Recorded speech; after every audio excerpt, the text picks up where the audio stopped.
Dear students and management professionals, Assalamu alaikum. Thank you very much for liking my videos और मुझे feedback देने का। ख़ास तौर पे आज इस लेक्चर के थ्रू मैं अपने एमफिल के स्टूडेंट्स का, एमबीए और एमबीए एग्जेक्टिव के स्टूडेंट्स का, बीबीए, बीएस ऑनर और एमकॉम के स्टूडेंट्स का शुक्रिया अदा करना चाहता हूं कि जिन्होंने मुझे फीडबैक दी है कि ये लेक्चर्स उनके लिए बड़े हेल्पफुल हुए हैं। टाइम के शॉर्टेज की वजह से मैं पूरा जो कह लें कि कंप्रीहेंसिव लेक्चर है वो तो मैं डिलीवर नहीं कर सक रहा, लेकिन जो बेसिक इंट्रोडक्शन है वो ज़रूर मैं दे देता हूँ। और बाकी आपको पता है कि जो मेरा क्लास का होमवर्क आपके साथ होता है या बाकी शेयरिंग होती है उससे आप ज़रूर सीख रहे होंगे। आज एक और इम्पॉर्टेंट फंक्शन है एचआर का जिस पे हम डिस्कस करेंगे। आप सबको पता है कि हमने HR planning, job analysis, recruitment, selection, training and development, career development, performance management and appraisal, इन तमाम टॉपिक्स को ऑलरेडी कवर कर चुके हैं। और अब आप लोगों की रिक्वेस्ट थी कि आप कंपनसेशन एंड बेनिफिट पे भी करें, तो आज आप सबके लिए ये लेक्चर हाजिर है। एक और डिमांड मैं आप लोगों से इस वीडियो के थ्रू मैसेज देना चाह रहा हूँ। काफ़ी स्टूडेंट्स ने और कुछ हमारे प्रोफेशनल्स हैं जो कह रहे हैं कि सर पीपी ग्रिड पे भी एक प्रॉपर प्रेजेंटेशन दें या लेक्चर हमें दें।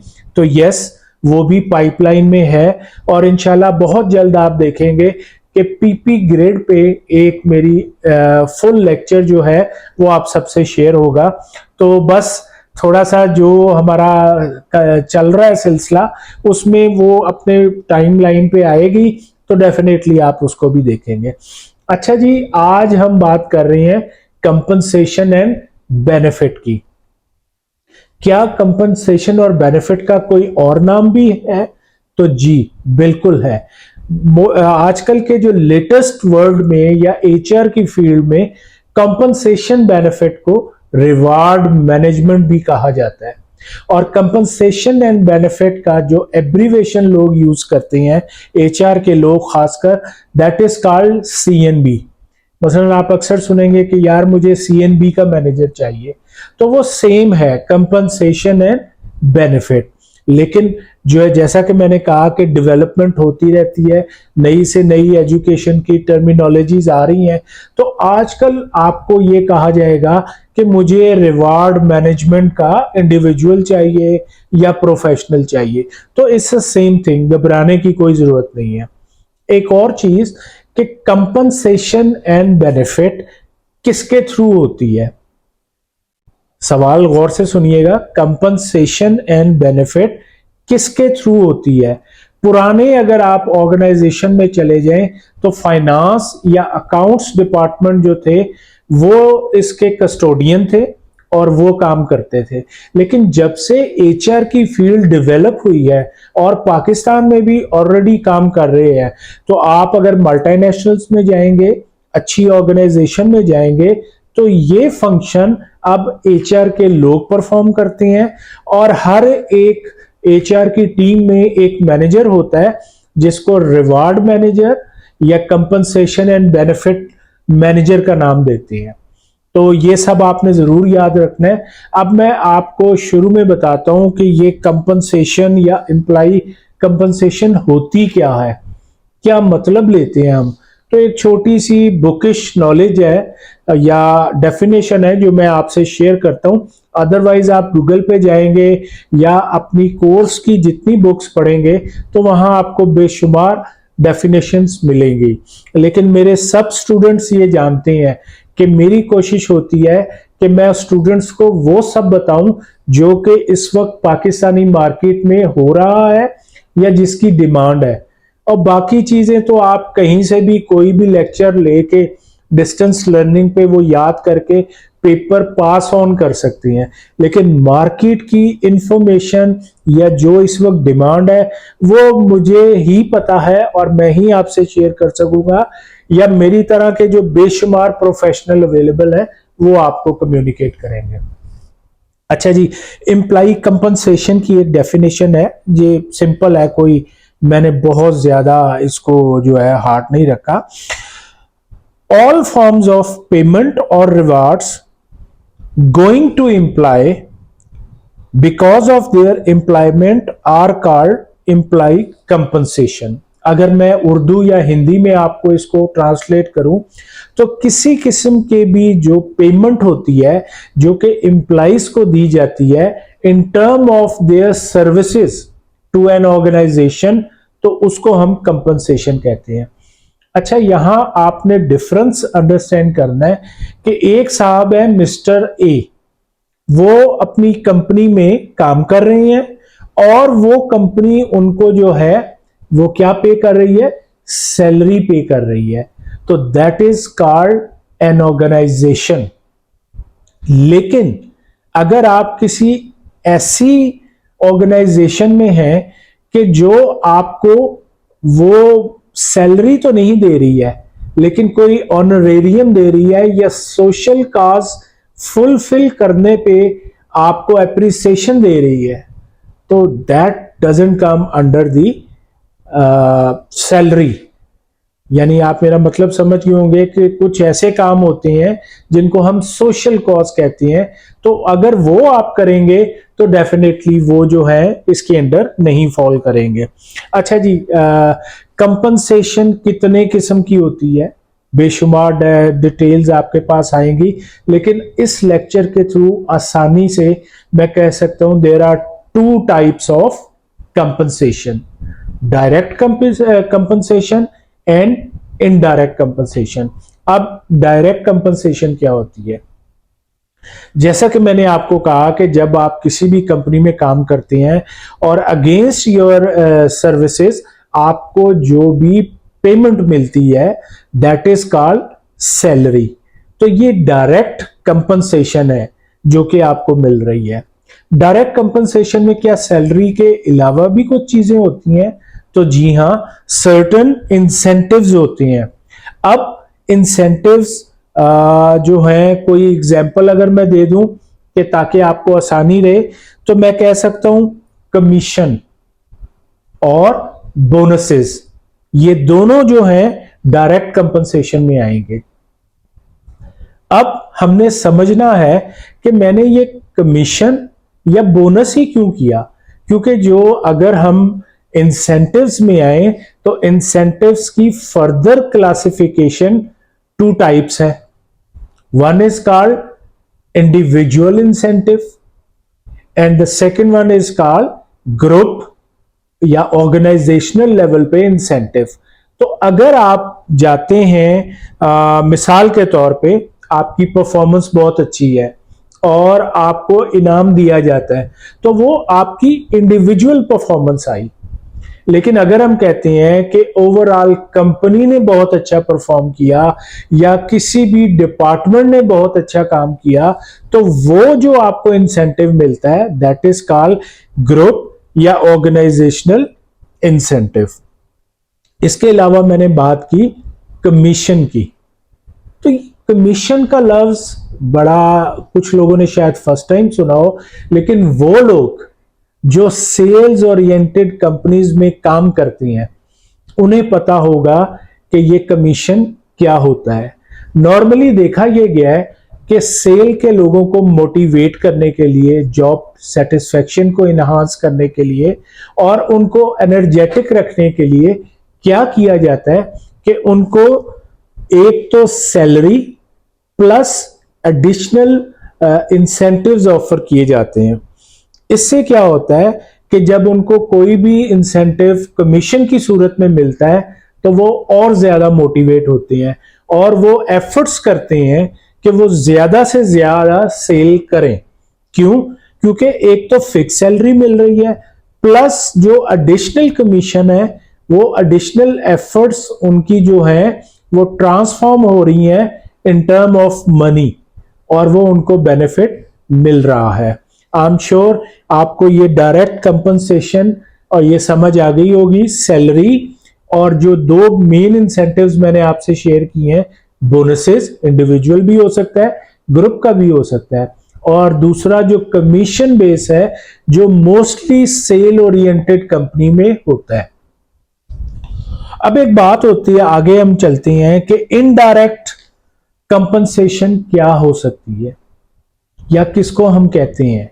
तो इनडायरेक्ट कंपनसेशन में ऐसे बेनिफिट्स या एडिशनल सैलरी टाइप इंसेंटिव्स आते हैं कि जो कि एम्प्लॉइज को रिटेन करने के लिए, एम्प्लॉइज को मोटिवेट करने के लिए, एम्प्लॉइज को किसी भी कंपनी में अट्रैक्ट करने के लिए इस्तेमाल होते हैं। अब इनकी कुछ एग्जांपल्स भी होंगी जो डेफिनेटली मैं आपसे शेयर करूंगा। सबसे पहले है इंश्योरेंस। आप सबने ये नाम सुना होगा। हेल्थ इंश्योरेंस भी हो सकती है, ग्रुप लाइफ इंश्योरेंस भी हो सकती है। तो इसका मकसद क्या होता है कि एम्प्लॉइज जो हैं उनको ये दिखाया जाए कि कंपनी उनके लिए केयर कर रही है, उनकी फैमिली के लिए केयर कर रही है। और ये शायद इन टर्म ऑफ अमाउंट तो नहीं है, लेकिन एडिशनल जो ये बेनिफिट है ये उनकी सेटिस्फेक्शन को, उनकी मोटिवेशन को बढ़ाता है और रिटेंशन में भी हेल्पफुल होता है। इसके अलावा अगर मैं बात करूं तो कुछ रिटायरमेंट प्लान कंपनीज के होते हैं कि जिसमें वो जिस रिटायरमेंट प्लान, या मैं अगर इसको एक टिपिकल वर्ड यूज करूं, टर्मिनल बेनिफिट्स। अब टर्मिनल बेनिफिट्स क्या होते हैं? वो बेनिफिट्स जो कि at the time of retirement आपको दिए जाते हैं, तो वो काफी चीजें इसमें आ जाती हैं। अगेन ये इनडायरेक्ट जो कंपनसेशन है उसमें फॉल करेगा। इसी तरह आजकल के दौर में एक आपने टर्म सुनी होगी, फ्लेक्सी टाइम। कि ये फ्लेक्सी टाइमिंग क्या होती है? किसी भी एम्प्लॉय को ये अपॉर्चुनिटी देना कि वो मुख्तलिफ फ्लेक्सिबल टाइम में किसी भी कंपनी को अपनी सर्विसेज ऑफर कर सके। आपने देखा होगा कि कोरोना में एक नया कॉन्सेप्ट आया था, वर्क फ्रॉम होम। इससे पहले ये नहीं था और बेशुमार एचआर प्रोफेशनल को इसकी पॉलिसी बनानी पड़ी। और काफी लोग हमारे पास आते थे, स्टूडेंट्स भी, काफी एचआर प्रोफेशनल भी, या अदर लोग, कि सर वर्क फ्रॉम होम की क्या पॉलिसी होगी, उसमें क्या चीजें ऐड होनी चाहिए, किन चीजों को हमें अटेंशन करना चाहिए। बिकॉज ये नीड ऑफ द टाइम थी कि इस चीज को हम जरूर फोकस करें और एक पॉलिसी बना दें। और पॉलिसी बनाने का एडवांटेज क्या होता है कि जो डे टू डे आपके ऑपरेशनल इश्यूज आती हैं या प्रॉब्लम्स आती हैं वो सब एलिमिनेट हो जाती हैं, और एचआर ये पॉलिसी फाइनलाइज करता है और उसके मुताबिक ये चीजें हो सकती हैं। तो ये कुछ मैंने एग्जांपल्स आपसे शेयर की हैं जो कि इनडायरेक्ट कंपनसेशंस की हैं। आई एम श्योर बेशुमार हैं और आगे आने वाले लेक्चर्स में हम इनको डिस्कस भी करेंगे। तो यहां तक तो मैं समझता हूं कि सबसे पहले कि कंपनसेशन क्या होती है, और उसके बाद अगर हम कहते हैं कि कंपनसेशन कितने किस्म की हैं, इसको तो हमने कवर कर लिया है। अब ऑब्जेक्टिव, जैसा कि मैंने कहा, मुख्तलिफ कंपनियों में क्या होता है कंपनसेशन का, ये भी डिपेंड करता है। डिपेंड क्या करता है कि पॉलिसी क्या है उस कंपनी की, उसका ऑब्जेक्टिव क्या है, ऑर्गेनाइजेशनल गोल क्या है, ये सब देखते हुए वहां का कंपनसेशन का प्रॉपर एक मैनेजमेंट सिस्टम डेवलप होता है, कंपनसेशन की पॉलिसी डिवाइस होती है, और उसके मुताबिक फिर सारे कंपनी में काम ये किया जाता है। एक और इंपॉर्टेंट चीज मैं आपसे शेयर करूंगा कि किसी भी कंपनी में कंपनसेशन पॉलिसी बनाते हुए, कंपनसेशन मैनेजमेंट सिस्टम बनाते हुए 3 चीजों को कंसिडर किया जाता है। ये जरा गौर से सुनिएगा। एट पार, मैं फिर रिपीट कर रहा हूं, at par, below par, above par. यानी ये क्या है? एट पार, बिलो पार और अबव पार। देखें, एज ए स्टूडेंट और प्रोफेशनल्स मैं बताना चाहूंगा कि जब आप किसी भी इंडस्ट्री में होते हैं तो कंपनी अपनी मैनेजमेंट की पॉलिसी को डिवाइस इस तरह करती है। एट पार का मतलब है कि हम जो इस वक्त मार्केट में प्रिवेलिंग कंपनसेशन है वो हम अपने एम्प्लॉइज को देंगे। This is called at par. अब इसकी मैं एग्जांपल ऐसे आपको कोट कर सकता हूं कि केमिकल की एक कंपनी है ए, वो ये कहती है कि हम अपने एम्प्लॉइज को वो सैलरी देंगे जो इस वक्त मार्केट में अवेलेबल है। आपने अक्सर ऐड देखी होगी जिसमें लिखा जाता है कि market competitive salary shall be given to candidates. तो ये बता रहा है कि कंपनी इज एट पार। इसी तरह होता है बिलो पार। कुछ कंपनीज ऐसी होती हैं जो ये कहती हैं कि अगर हम बेंचमार्किंग करेंगे तो जो कंपनियां इस वक्त मार्केट कंपेटिटिव जो दे रहे हैं हम उससे लेस देंगे। अब उसकी कई वजह हो सकती है कि शायद कंपनीज उस बिजनेस में नई हो या वो अपना मार्जिन रिड्यूस करके काम कर रही हो, लेकिन वो पहले ही बता देती हैं कि हम जो है बिलो पार काम कर रहे हैं। और इसकी एग्जांपल अगर कोई ऐड देखेंगे तो आपको कैसे पता लगेगा कि ये एट पार नहीं है, बिलो पार है। तो आपने एडवर्टाइजमेंट्स में देखा होगा अक्सर कंपनी कहती हैं कि प्लीज राइट या communicate to us your last salary. अब जब इस एड में किसी भी एड में आप ये देखें तो वो सबसे पहले वो अच्छे लोग को लेना चाहते हैं, लेकिन उसको अपने बजट से कंपेयर करते हैं कि क्या हम इतना बजट दे सकेंगे, और बजाय इसके वो इंटरव्यू करें, प्रोसेसेस करें और लोग आए और छोड़ के चले जाए, तो वो उनकी लास्ट सैलरी उनसे पूछ लेते हैं और अगर वो उस उनके डोमेन में हो तो उन्हें कॉल करते हैं, अदरवाइज नहीं। इसके बाद आ जाता है अबव पार। अब अबव पार क्या है? तो कई कंपनीज ऐसी हैं जिनके पास काफी बजट होता है या वो न्यू एंट्रेंट होते हैं मार्केट में, और वो उस इंडस्ट्री में ये करते हैं कि रोल मॉडल का रोल परफॉर्म करना चाहते हैं। तो वो ये करते हैं कि अच्छे लोगों को ले लेते हैं और उसके लिए वो हमेशा मार्केट से ज्यादा सैलरी देती है। तो ये 3 टाइप्स मैंने आपको क्लियर कर दी है। आज का लेक्चर यहीं पे खत्म करते हैं, बाकी इंशाल्लाह नेक्स्ट में करेंगे। Thank you very much.